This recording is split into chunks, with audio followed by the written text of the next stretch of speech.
Hello students, class 11-এর new syllabus অনুযায়ী political সায়েন্সের সেমিস্টার 2-এর অর্থাৎ 2024-25-এর পলিটিক্যাল সায়েন্সের সিলেবাসটা একটু দিলাম।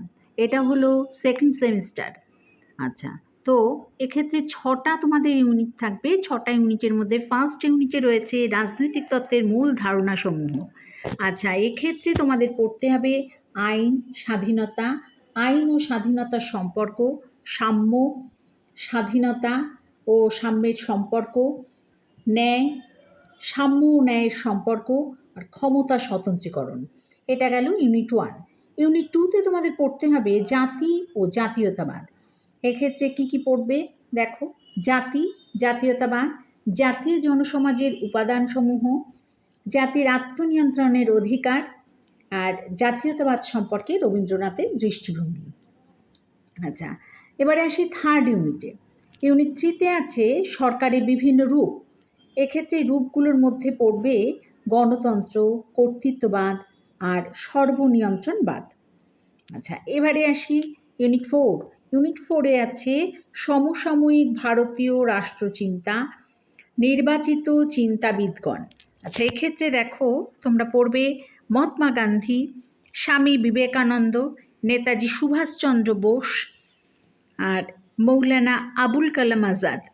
আচ্ছা, এটা গেল ইউনিট 4-এর। এবার আসি ইউনিট 5-এ। ইউনিট 5-এ তোমাদের পড়তে হবে ভারতীয় নাগরিকদের মৌলিক অধিকার, নির্দেশমূলক নীতি এবং মৌলিক কর্তব্যসমূহ। আচ্ছা, এক্ষেত্রে দেখো কি কি পড়বে তোমরা, মৌলিক অধিকার পড়বে, সাম্য পড়বে, স্বাধীনতা, শোষণের বিরুদ্ধে অধিকার। আচ্ছা, এগুলো কিন্তু প্রত্যেকটাই অধিকার, অর্থাৎ সাম্যের অধিকার, স্বাধীনতার অধিকার, শোষণের বিরুদ্ধে অধিকার, ধর্মীয় স্বাধীনতার অধিকার, সংস্কৃতি ও শিক্ষা বিষয়ক অধিকার, সাংবিধানিক প্রতিবিধানের অধিকার, এইগুলো কিন্তু তোমাদের পড়তে হবে। আচ্ছা, আর এক্ষেত্রে আরও পড়তে হবে একটু যে রাষ্ট্র পরিচালনার নির্দেশমূলক নীতিসমূহ, এটাও পড়বে। আর এছাড়া হচ্ছে মৌলিক যে সমস্ত কর্তব্য আছে সেই সমস্ত কর্তব্যসমূহগুলো তোমরা পড়বে। এবারে আসি ইউনিট 6। ইউনিট 6-এ হচ্ছে তোমাদের রয়েছে নির্বাচন ও প্রতিনিধিত্ব।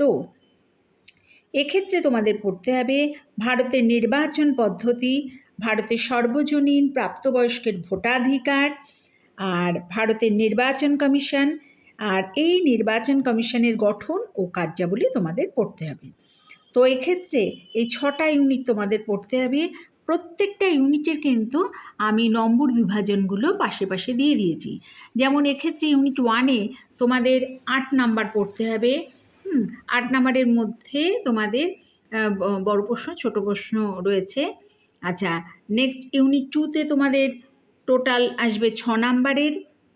আচ্ছা, ইউনিট 3-তে তোমাদের টোটাল হচ্ছে 8 নাম্বারের। ইউনিট 4-এ হচ্ছে 6 নম্বরের টোটাল। আচ্ছা, আর এক্ষেত্রে ইউনিট 5-এ 6 নম্বরের 6 নম্বর থাকবে। আর হচ্ছে এবার ইউনিট 6-এ তোমাদের 6 নাম্বার থাকবে। তো এক্ষেত্রে এমসিকিউ, এসএকিউ, ডেসক্রিপটিভ এই সমস্ত প্রশ্ন কিন্তু তোমাদের এই সেকেন্ড ইউনিটে থাকবে। আর টোটাল মার্কস হচ্ছে তোমাদের 40। এই 40-এর মধ্যে তোমাদের এই অধ্যায়গুলো থেকে তোমাদের প্রশ্ন আসবে। তো এটা হলো ক্লাস 11-এর পলিটিক্যাল সায়েন্স সেমিস্টার 2 2024-25-এর সিলেবাস।